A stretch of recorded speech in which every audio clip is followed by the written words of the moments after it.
Hey, you know how you're awesome?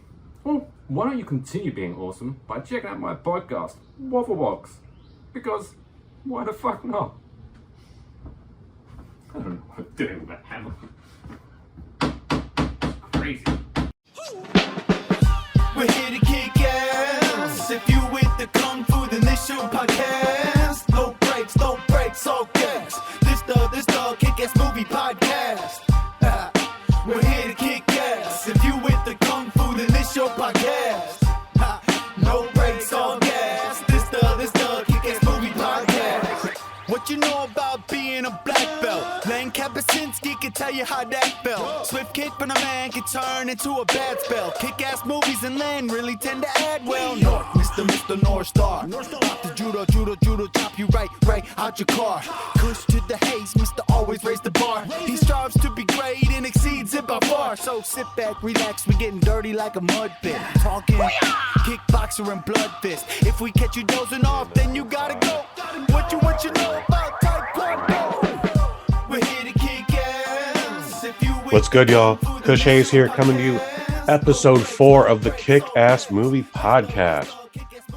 Guys, you know who my co-host is. He's a director. He's a master. Master Len Kabasinski. What's good, man? How you doing tonight?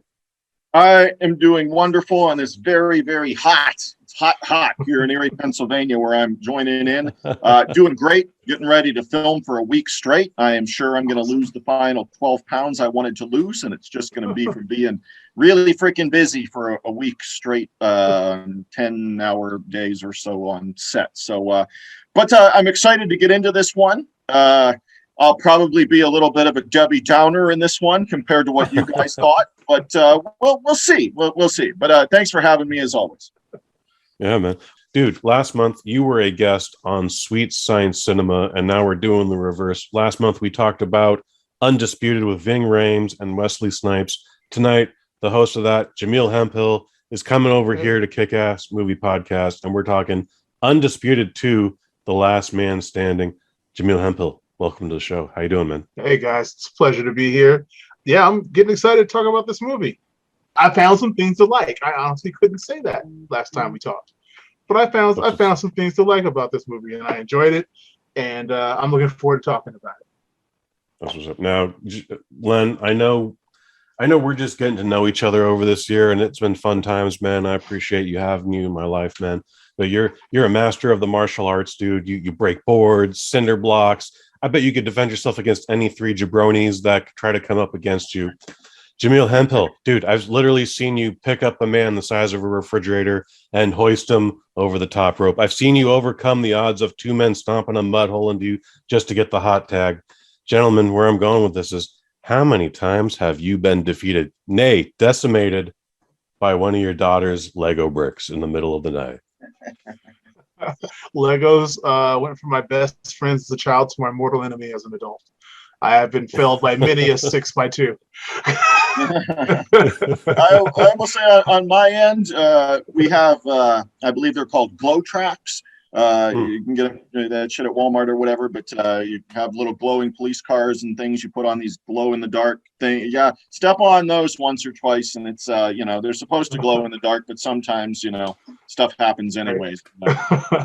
It's a humbling experience, as we all know, and that's the theme of today's Kick-Ass Movie Podcast, guys, is being humbled. And we revisit a character from the previous Undisputed, George the Iceman Parsons. Is that his last name? Chambers. Probably. Close enough, yeah. And he, what the California Correctional Facility couldn't do, it takes a Bulgarian prison in the dead of winter to humble the Iceman, if you will. Guys, what do we think of this movie, first off? Is this better than the first one? I can jump in and go first if you want. I will say it is better than the first one, which I really didn't like much at all, really, especially looking back at it. I might have been able to watch Undisputed 1 20 years ago and say, it's we watched a thing or whatever, but it still doesn't hold up at all for me. Undisputed 2, however, I'll say this. Is it better than the first one? Yes, absolutely. I think in real life, MMA took over from boxing when MMA proved it was more exciting to watch, kind of thing. There's more strategy, there's more ways to win, those kinds of things. And that's kind of where that happened, because I really liked boxing in the 80s into the 90s there. And then MMA was starting to just kind of slowly creep up and creep up and creep up. And then I really felt it was just more exciting to watch. So in this movie, I think it's important to say this is not a boxing movie. This is really a martial art movie. In more ways than one.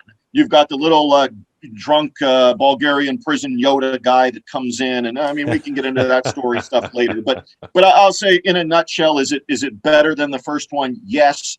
Did I like it? No. And we can get into that as we go along here. So, Jaimel, what did you think? It's a yay or a nay above the first one? You made an excellent point, Master Lin, and I think you encapsulated. That's why I'm glad I let you go first. I think you encapsulated what I was trying to put together in my mind. That this switched from a boxing movie to a martial arts movie, a martial arts series now, and I think that's what made it a little more exciting to watch.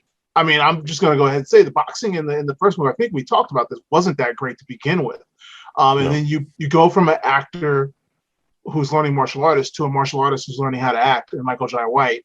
So the fight scenes become more exciting. They're more fun to watch here, not just because of the styles they're using, but because of the people doing it. And I think that's why I was able to take something more from this movie. Once you go all in and say, look, this is a martial arts movie, the plot only exists to get you to these fight scenes and we're going to make them super exciting, you can just accept it. Whereas Undisputed 1 was really trying to be a drama with cool fight scenes. And as we discussed in Sweet Science Cinema, it didn't necessarily succeed on all cylinders there. So I think this movie knows what it wants to be right from the jump, and it delivers on the part that it wanted to deliver on, and that's why it's more enjoyable. So I definitely think it's also a better movie, and I think they tried to infuse hard, gritty realism. Oh, here's a blueprint of the entire facility. Oh, we have specific rules because of D block and blah blah blah. They just throw that all out the window. Like, hey, it's a Bulgarian prison, motherfucker. I dare you to even know what this might be. All right, just we have an arena that fits 200 people. We got cages in the cages. And don't worry about it. We got a closed caption circuit TV broadcast going on, and that's going into all the illegal clubs in Eastern Europe. Guys, is the Iceman a better character because this time he actually didn't commit a crime to be thrown into prison? I would say in this one, I think it's a more likable protagonist, kind of. I still think they give Jai White kind of a dickheadish edge to his character, and I don't know if that's because they're trying to make him Mr. Arrogant sports guy that's, full of himself kind of thing. So it's really hard to root for people that are full of themselves. I'm sorry, in the movie, it's kind of hard to like people that are jerks. And, I think the movie still suffers from that a little bit because in Boyka, I mean, what do we really know about him? I mean, really? Right. Nothing. Nothing. He's a Jamil very religious brought up man. Right. He collects stamps, and he is not afraid to murder a motherfucker. So maybe that is why he is there. Is he murdered a postman? I don't know. Yeah. But well, Jaimel pointed learn this out, nothing though. about his character. So you got to wonder, is this smart filmmaking looking ahead to Undisputed 3 and 4, or was it a happy accident? Because not knowing if Boyka's really what his deal is, you can go forward in the series, and if I'm not correct, he becomes the protagonist in the other movies. So, I mean, it would have been really hard to do that if he was an all-out, gruesome, bad guy, kind of thing, which I don't think he is in this movie. Dig it. I went out of my way. I watched this twice. Just saw this maybe 3 hours before we guys started here, and Gaga is in the next movie, okay? And we leave it with Michael Jai White going like, "Oh, you bet you're gonna see me again, motherfucker." We will never see the Iceman again. He is officially written out of the canon. In fact, he's a more mature Iceman by the end of this movie. He actually has a full arc and has grown as a person. Issac Florentine. What do you know about him, Len? I really like some of his earlier films. Like, really, really enjoy. He's a martial artist in real life. Mm-hmm. Most of these fight scenes that you see in this movie are choreographed by him. So I think that's even more impressive that Issac is the choreographer for a lot of his films as well. I'll say this, while I don't think this is a good movie, I think some of the fights are exciting. Some of them are sped up a little too much that it kind of looks like Keystone Cops in a couple parts, which doesn't look good. But I will say this: there's a couple earlier films that I was hoping I would get the opportunity to just drop their names for people that are listening to the show. One is called Desert Kickboxer. I highly, highly, highly recommend watching it. Issac Florentine is your director and choreographer. So that's one to drop out from like 1992 is Desert Kickboxer. I think it's really good for a B movie, action movie. I will say probably my favorite Issac Florentine movie is from 1995 in the US. It was released as a movie called The Fighter with Olivier Gruner, who is a real life French kickboxing champion, MMA trainer, stuff like that. Still doing things to this day. He was in a movie called Nemesis, which is really, really good. It's a science fiction movie, but check out The Fighter. I think overseas it was released as called Savate, which is French kickboxing. But The Fighter is probably my favorite Issac Florentine movie. And just when you thought Van Damme was done making something good in around 2003 or 2004, Issac Florentine directs Shepherd with Jean-Claude Van Damme, and it's pretty good. The fights are good. The movie moves along. And then, unfortunately, we hit this one, and I think it's a step back. Although he probably had a better budget because of being in the Undisputed franchise kind of thing. He probably had a bigger budget than those, even maybe the Van Damme film, because Van Damme was not really being touched by major studios at that point in his career. Shepherd, The Fighter, and Desert Kickboxer, I think, are really, really fun Issac Florentine movies. Well, you just mentioned the budget. So the last Undisputed, the original Undisputed, Walter Hill's Undisputed, the budget estimated was 20 million. And on this one, they're estimating it's 5 million. I was going to say still five, nothing to sneeze at. Guess. Yeah, who wouldn't want $5 million to make one of these things? American the American dollar dollar is probably stretches not out too in weak Bulgaria. over it stretches in Bulgaria, man. So having $5 million is maybe like look in the Philippines when they shot all those movies with Roger Corman in the 80s and stuff. All the post-apocalyptic shit he did in the Philippines. It's because if he had $800,000, it was really like having $7 or $8 million in the Philippines at that point. So the dollar stretched in Bulgaria there by a lot. Unfortunately, they didn't record much of it. So the only recorded box office number I got is from Lebanon in 2007, where it made $1,361 US. This movie is a ghost. It's all video. It did a stint in Kuwait. It caught some screens in France, and then Lebanon is the only ones who said, "Yeah, we took some tickets." That's about it. You mentioned a bunch of Issac Florentine films earlier, Len.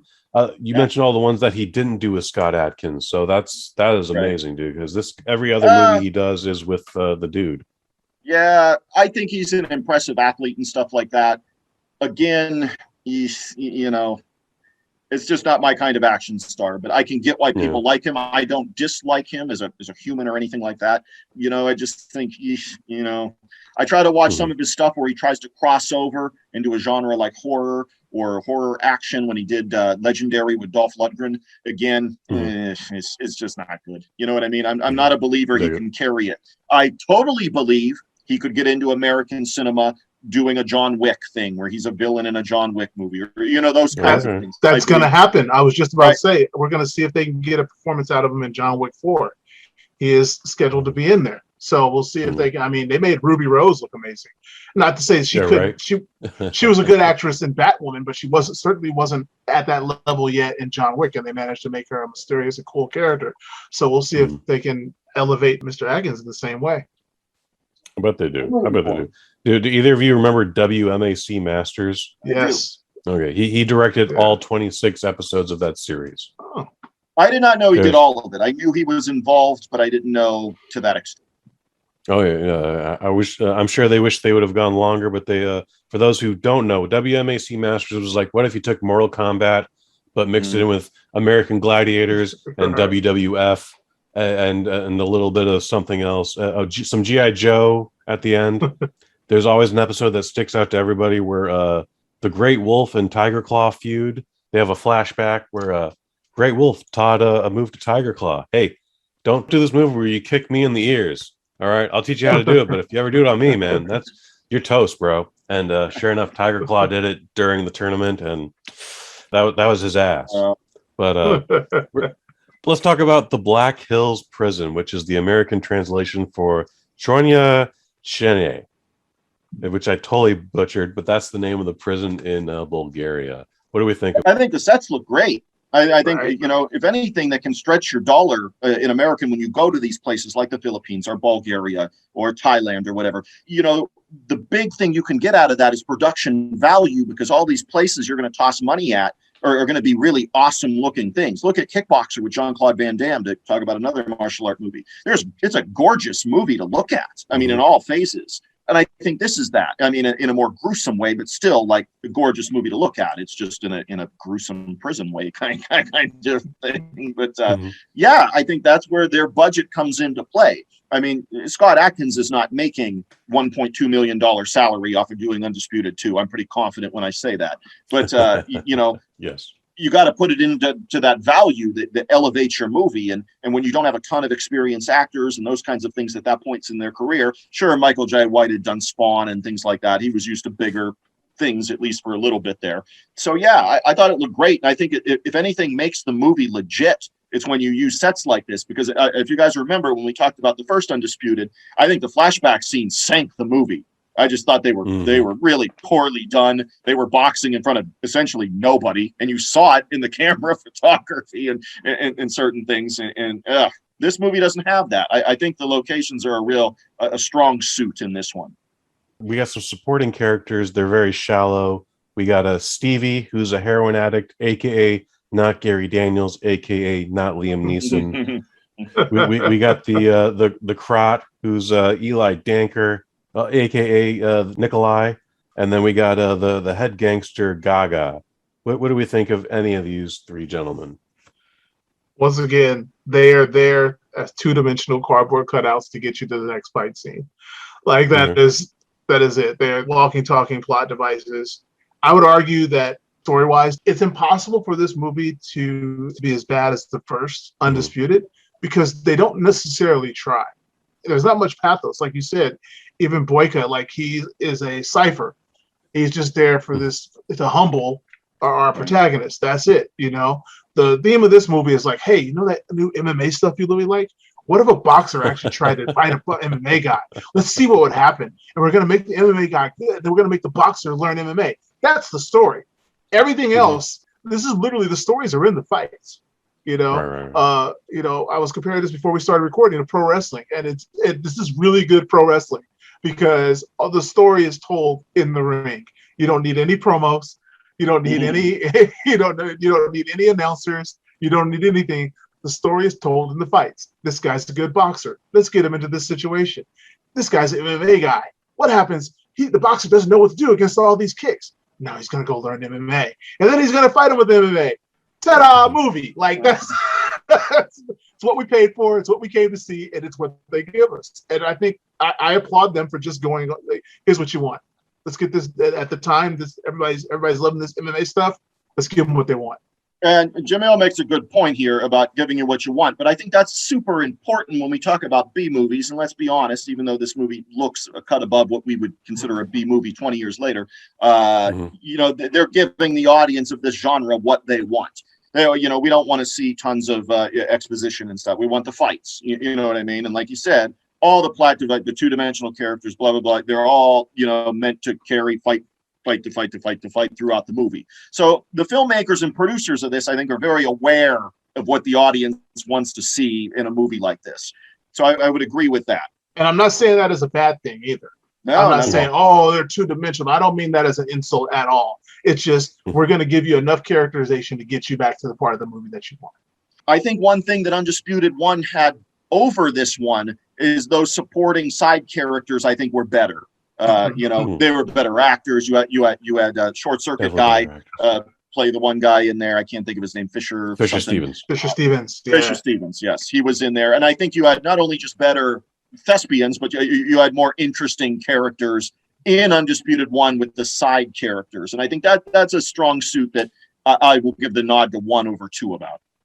At some point, they filmed so much footage, though, we end up getting not just a montage, but a quad-tage. They just quadruple box. It almost looks like our Zoom call here, and they just show, like, we got to speed this up. We got to hit the 96-minute mark. Oh, we went 97 minutes. Damn. Right. Now we got to pay union fees. Got to stick to your time, man. Low budget cinema. You can't be 97 minutes going. No way, man. I mean, even in 2002, 2004, 5, whatever, you go straight to video, man, you got to be under 90. For sure. How do we feel about MMA being taught by a guy in a wheelchair? I think it was like anything else. He was the Zian from Kickboxer character. He was the Mickey from Rocky in a very low budget sense, but you know what I mean. He's the Yoda or whatever. Mm-hmm. There's 1,000 different characters you could name that he is. I didn't care. I didn't think the guy was a particularly good actor. I couldn't tell you his name or anything. I didn't think the character was really interesting or anything like that either. But I wish, going back, if I would have directed it, I would have just made everybody against Michael Jai White. Make it a him against everyone thing. His trainer sells him out or bets against him or does something Lionheart-ish or, give him a swerve or something like that to make him a little more interesting. And those moments just didn't come. I mean, they're there. He gets a couple of swerve moments where like his agent there's like, hey man, they said it's just gonna be a week long, dude. Yeah. Let's take the money, do the fight. It'll be a minute. It'll be fun. Yeah, I think it was a little too obvious he was the white devil that was gonna, screw over Michael Jai White and stuff. I mean, I think we all knew that was gonna happen. There wasn't a swerve to us, the audience. There, I mean, we knew that was gonna happen. Right. I mean, this whole thing is just like, this poor Iceman, let's say he was not guilty in the first movie. Now he just gets framed for possession of cocaine and like his arc had to end with this movie because third time's the charm. You get arrested framed third time, you're going for life. Like, it was the contrivance is hilarious because it's just like, we're just gonna frame this guy. You might as well just made him a dirtbag again. Like I got out, I couldn't fight, so I'm gonna sell coke. He gets arrested. like you said, he completed his character arc because he couldn't be a pimp or something in the next one. Exactly. You're not going to make him get busted for a price because then he's never getting out or anything. So. Yeah. Is his Spartacus moment at the 1 hour mark earned? Yeah. No. Len saying no. No. I'm saying no. It's all about this is all about set pieces. I was totally impressed with the fight scenes. And, back in my way, way younger days when I had new knees and I was wrestling and stuff, my buddy and I, my tag team partner, we would watch movies like this and steal stuff to use in the ring. And I mean, you got everything from a fireman's carry throw to a spine buster. Like you said, I think there was indeed a bulldog at one point. Like, blatant pro wrestling moves being used, and the choreography is amazing. It's crisp, it's clean. I would have loved to steal some of this stuff for a match way back in the day. So I'm just taking that. I'm just leaning heavy into boy, these fight scenes were well done, and I'm gonna hang my hat on that and say the movie was passable because of that. I'm not gonna nitpick anything else because it seems to me they came here with a purpose and they succeeded in that purpose. What is the better fight scene? The climax between Scott Adkins and Michael Jai White Part 2, or that first intro fight to Boyka with a character named Davik, played by Silvio Simac? By the way, this guy has credits leading to Black Mass 2, Unleashed. He was in the Dead on Arrival adaptation, Transported 3, Man of Tai Chi, John Wick 3, stuff like that. Yeah, I'm going with the ending. So okay, I kind of liked the first movie where Michael Jai White gets his drink spiked because they actually booked it purely as a boxing versus martial arts kind of thing. It reminded me of the Antonio Inoki versus Muhammad Ali match, where there was actually a match between Antonio Inoki, a pro wrestler in Japan, and Muhammad Ali, and it was a stalemate. Because you had all these kicks going to Muhammad Ali's legs, and he couldn't get close to knock, a clean shot on Anoki. And little known fact, Anoki almost ended Ali's career with those kicks. I believe that. Yeah. They were good friends after the match, but he's like, yeah, I probably shouldn't have done that. If they had ended it when it did, he's like, I probably wouldn't be able to box anymore because my legs would have got destroyed. So anyway, it reminded me of that. You got some great counterpunching by Michael Jai White. Props to Michael Jai White because I know he's a martial artist, but I don't think boxing's ever been his thing. Well, he played Tyson. He was able to. Yeah, but I don't think. I don't think he's ever trained. the muscle Right, memory. right. I get what Jamel's saying here. Yeah. He's not a trained boxer. Sure, he can play Tyson and train for a movie, but Yeah. he was a martial artist before he got into films and things like that. Yeah. So I'm just saying I appreciate the fact that he can look like a boxer because the muscle memory, he's punching completely different than I'm sure anything else he practiced on with his life. So I mean, I like that because it was art versus art, and they really booked it that way and gave respect to what, not necessarily what will really go down, but they leaned into the aesthetics of both things, and I kind of liked it. It had to happen. Obviously, it's not my favorite outcome because it's kind of still, it's in the middle of the movie, but I was partial to that fight scene. I kind of rewound it and I was like, oh, that's cool. He punches, he's using the punches to counter kicks with a punch. That's pretty cool. Like, it was interesting choreography. So really how cool. quick did Boyka give up on his plan? It was like, I'm going to beat you at your own game. Like Boyka was just like, hey, I'm just going to throw fist for fist.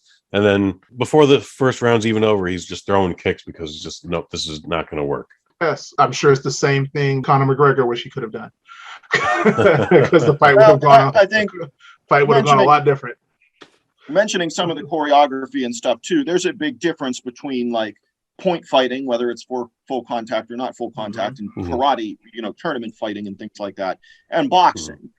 Boxing, you're talking hook punches and things like that, kind of cross punching and stuff like that. In martial arts, that's too wide.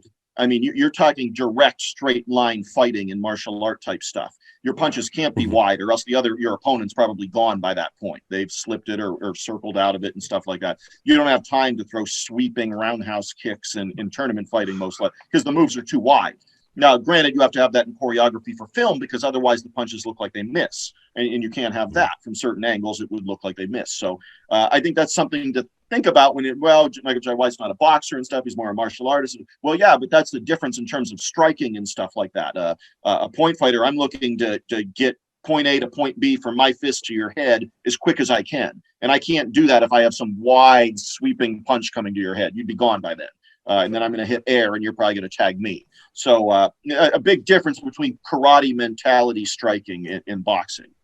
So we had Iceman in the first movie. We get him in the second one. He then disappears, and Boyka then takes over the next two sequels following.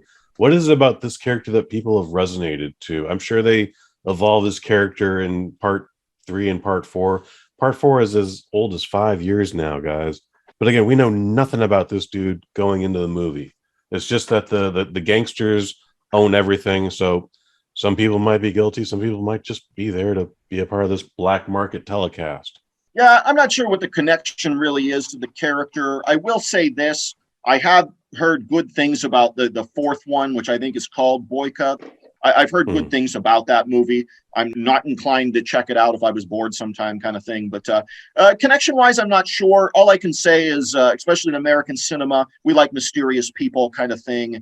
Strange because when I got to watching Undisputed 2, being that much of it is supposed to be Bulgaria and things like that, it doesn't feel like an American movie kind of thing to me. Like American produced movie, it doesn't feel like. It doesn't. Sure. It has that feel like, this could have been made by the old seasonal company in China or Japan or wherever seasonal was, or Shaw or something like that. It could have been made right, and just it doesn't feel like an American film. It's produced by a company called New Image. That's NU Image. I want to say they're French. Yep. But they've been around. This is a 2005 thing, and they were using like a 1980s filter even back then. This movie's 16 years old, guys. Can you believe that shit? Don't remind me. It makes me feel old. Len, what do we think about the Scott Adkins taking the Guyver kick and then it becoming adapted to the Boyka kick? Now he's like, I didn't intend for that to happen. I just used this badass kick from the movie The Guyver, and that's what it's normally called in the stunt world. And then it just changed. I didn't do that shit.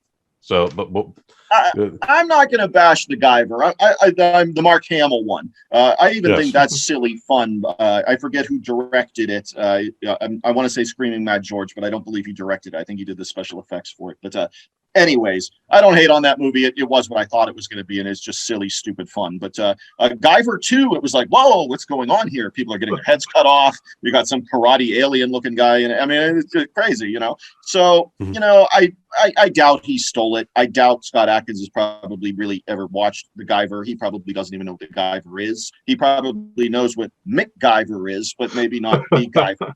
So I'm not sure he stole anything there. But he's an impressive athlete. He's got to be my age now, I would think. He's got to be in his late 40s, I would think by now. But he can still go. He still obviously takes care of himself. Still, he's done this action star thing for, you mentioned this movie being 16, 17 years old. He's still doing it. So, you know, at a high level. So hats off to him kind of thing. Yeah, he saw some cool kick, and there's a generation of people who first saw it in Boyka, so it's the Boyka kick to them. Like, things grow, things change, you know. I grew up on the Guyver, but even I've totally forgotten the live action movie where they use that kick. I remember the cartoon. So, you know, it's things grow up, things change, you know, unless you're talking about hip hop, everything changes and gets better. Speaking about hip hop, is there a coincidence that it's 3 years later, but there's an 8 Mile-ish bass riff going on in the background throughout most of the movie? Yeah, no, that's not a coincidence. Like I said, they came to entertain. They knew what they were doing. They had a mission. Yeah, I believe that. I do think you know they had a plan and they knew they were making a genre picture, and they went for it in that direction. Totally. Guys, we're definitely not going to cover it. I want to get as far away from prison films after this as possible. But, we've done a whole mess of them. Geez, so between each of us, we've done 3 this year. No more prison films, at least for a year. But do you guys have any interest in the next Undisputed sequels? I've never watched them, so me neither. Yeah, I have no. That's fair. Yeah, no, I can't. If they lean heavier into this, hey, we're just making action movies. This is going to be a B action movie with really incredible fight scenes. We're going to step it up, you know. Is it going to be Ricky O or is it going to be Ip Man? I don't know, you know. So, is he still in prison? Is he in prison in all of them? Because I believe this is like a prison series, right? I mean, the prison is like the staple location of all the films, I think. I want to say they just recycle the story from this movie for part 3 where Boyka is out of prison and then something stupid happens, like, oh great, I'm back in prison, I guess I gotta fight my way through this, and then I have no idea about part 4. Guys, we've done a lot of prison movies, and I'd say if people want to watch a prison movie from the Kick-Ass Movie Podcast, go back a couple episodes, which is still one of my favorite prison movies, B movies, Roger Corman movie, Blood Fist 3, Forced to Fight. The athleticism is not there in that movie like it is in this. You know, Don the Dragon, who in real life would knock Adkins the fuck out. I mean, Don the Dragon Wilson was a bad dude. You know, and that's just God granting you power, and he's just got iron fists. That's all there is to it. He won belts in like 27 weight classes or whatever ridiculous stat it is. But Don the Dragon was a legit man, and here you think he's just this mild-mannered milquetoast that is not a physical specimen, but yet he will knock your block off. So, and see Blood Fist 3, Forced to Fight, because I really think that's an entertaining prison movie, packed with some good performances from like Richard Roundtree and stuff like that. I like that one better, although the fights are not, you know, as athletic as something like from Adkins and the Undisputed stuff. Len, I want to end the episode like you did with Sweet Science Cinema Part 3. So, what is a good Michael Jai White film from either of you? Jaimil's got to go first here. I gotta have I'm old. The wheels got to turn a second. It's not an action movie, but in all honesty, my favorite movie of all time with Michael Jai White is Black Dynamite. Like, I think it's an ode to blaxploitation cinema, and it's just funny as hell. It's got so many talented people in it, and it never fails to make me laugh. It's a love letter to blaxploitation films like Dolomite and Shaft and stuff like that.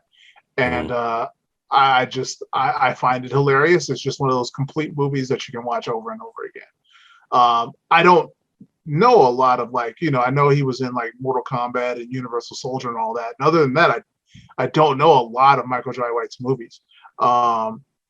Of course, he was Spawn way back in the day, but one of his movies. But Black Dynamite by far is the jewel in his cinema crown. I'm going to say if I had to pick a couple, I have not seen Black Dynamite, although that looks like it definitely could be a winner in my ears. But from what I've seen, I will have to probably go with a film called Falcon Rising. I think that you stole my pick. Good. Falcon Rising, I think, is what again, this is genre filmmaking and the filmmakers giving B moviegoers what they feel they want to see. And it's a lot of good staged action sequences and stuff with a story that'll at least have you involved kind of thing. It's never boring. At the same time, it's not going to be, Shakespeare, Masterpiece Cinema or anything like that. So I'll say Falcon Rising is maybe number one. And then I'll pick one is 1A, but he's not the lead. He's the lead villain in it. And it just came out a couple of years ago with Tony Jaa in it. Triple Threat. Triple Threat. I really enjoyed Triple Threat. I thought he was a good villain in it. Again, he didn't look like he was in. I mean, he can still do fight scenes and stuff, but he did not look like Michael Jai didn't diet down for this movie. Put it that way, or at least he didn't look like he did. He looked a little bigger than usual there. But I'm going to say Triple Threat in Falcon Rising, and I'll give the nod to Falcon Rising. After that, I mean, I've seen him in a lot of good, like smaller performances, like Dragged Across Concrete with Mel Gibson.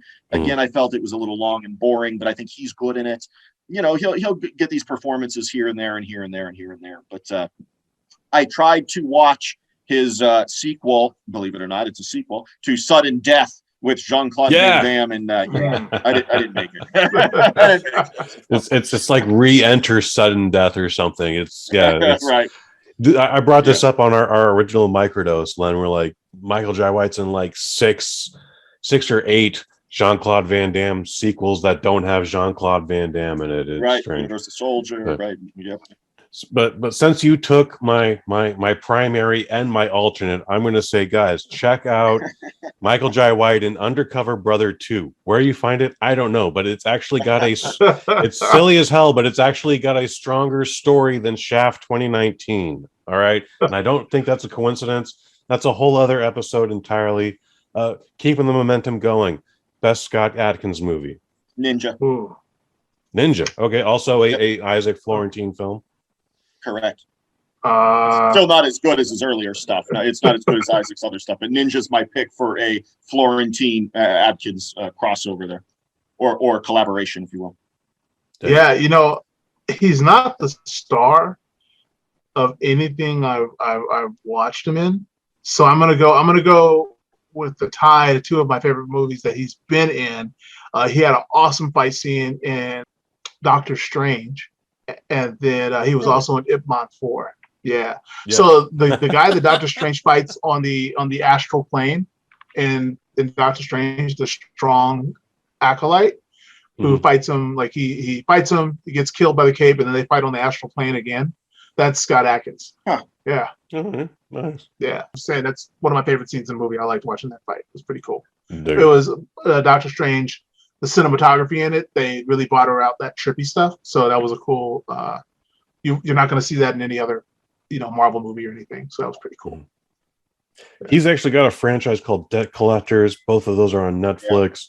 He's doing a thing called Max Cloud, where he's a video game character. That's a lot of fun. It's a kid's movie, more or less.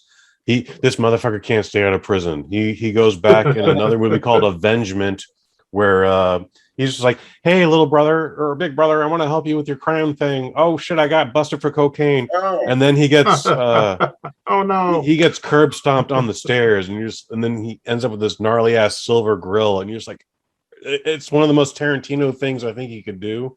I forgot about this. I forgot about this movie, and it's watchable on a rainy afternoon day, or weekend, whatever. Scott Adkins is the star, and again, he's replacing Jean-Claude Van Damme, and it's a Hard Target. He was in the sequel to Hard Target, I believe. Is he? I believe that's Scott Adkins. Yeah, I believe he's Hard Target too. I was watching it because I find Rhonda Mitra, who's one of the villains, I think she's like the sexiest woman on the planet. So I will watch anything with Rhonda Mitra in it, from a movie called Doomsday, which I adore. But anyways, yes, he's in Hard Target too. It's not good, but watchable. Guys, I think we got an episode here. Does anyone else want to add anything to Undisputed 2 Last Man Standing? Watch it if you like fight scenes. Yeah. Yeah. I'll agree. Watch it if you like fight scenes. Come in knowing, it's not a boxing film. Have your if you're a genre film type person, whether it's prison movies or whatever, because I'll even go more. Let's go to a boxing prison movie. I think Penitentiary, the series, is much better than Undisputed. And I'm a martial art guy. I want to see the exciting fights. I want to see the tornado kicks and things like that. But I think the Penitentiary series with Leah and Isaac Kennedy there is much better than Undisputed. And I would say that take away from it, learn from stuff, and go back and see who did it better, kind of thing. And I think the Penitentiary series is better. I got nothing else to add to this. Jaimel, what's your outro? Oh, gee, thanks for listening, guys. You're a guest on this. Yeah, I thank you so much for having me. Thanks to everybody for listening. This is a fun movie to watch. We got to do a watch party one time, us three. That would be cool to watch a movie together with you guys. Hell yeah. But barring that, thanks everybody for listening. And be sure to visit me on npccomics.com. I'm sure something I just made is coming out on that website and in your comic store at this time. I have no idea what that is, but yeah. In 2 weeks. This is releasing in 2 weeks. Once again, I don't know. You could have said tomorrow, Kush. I wouldn't know. There we go. COVID has done that to the comic industry. So something from me is in your store. I don't know if it's Sun Law. I don't know if it's Blackjacks. I don't know if it's Minute, but there's a comic book with my name in there. Please pick it up and hopefully you'll enjoy it. So there you go. Len, break it down. What do you got? So yeah, I mean, I just got finished up with a big shoot on Pact of Vengeance, my latest film. The Indiegogo for it is still going. I'm going to end the Indiegogo though September 1st. So you still got a few days. If you're interested, there's posters and the first tier is like $25 where you get a patch mailed out to you, the obliterators, that kind of thing that are in the movie that are made up of Leo Fong, AEW Wrestling's Diamante, and Pretty Peter Avalon. And myself and John Michael Thor. So you get a patch, and then you'll be the first to see the movie at that level, meaning everybody that's in Indiegogo, or of course joins my Patreon at patreon.com/KillerWolfFilms. All those people will see Pact of Vengeance before anybody else, and they will be jealous because it's going to kick ass. I promise you that. So yeah, I just worked hard a week straight of filming on that. We got through it, and yeah, I mean, I'm just still. The Indiegogo was great. It allowed us, to make the movie. I still push my Patreon as much as I can. Like I said, that's the real way for indie artists, like myself to keep going kind of thing these days. And it's, I appreciate everything, the exposure you've given me on this. People like Red Letter Media have pulled me in and given me some bumps and stuff like that as well for my material. So any press is, good, man. So I just try to take everything in stride as learning opportunities and opportunities to grow and get better with things. But people should check out the Patreon. My movies are on there. You can watch them, support my podcast stuff that I do. I get hundreds of questions probably in a month about what movies do I like and stuff like that. So the Forgotten Movie Den that I do explains that. It's not all ninja movies like you might expect from me, but I talk about a lot of obscure movies that I think, I want to bring to people's attention. So you should check it out. Cool. That's so cool. God damn. Len, you are a dude who gets things done, man. And it is a privilege to be associated with someone like you, man. That's what's up. As for me, right now, I am a judge in the Iron Dragon TV Action Festival. You can find more information about that at idtvactionfest.com. That goes on from right now up until September 4th. And then check out the Waffle Box. Mike Fish, friend of the family, he has put together a great show. He's asked me to be a part of it. I have kindly accepted, and we got a whole cachet of episodes, guys. That's on YouTube weekly. Those drop Wednesday. Check that out. thebosnet.family/wafflebox if you can't find the YouTube channel. Otherwise, Kush and Kai, you know where all those episodes are. Sweet Science Cinema, we plugged that a bunch tonight. Guys, this has been amazing. For Jaimel Hemphill, for Master Len Kabasinski, I've been Kush Hayes, you've been you, and we're out. We're here to kick ass. If you with the Kung Fu, then this your podcast. No breaks, all gas. This the kick-ass movie podcast. We're here to kick ass. If you with the Kung Fu, then this your podcast. No breaks,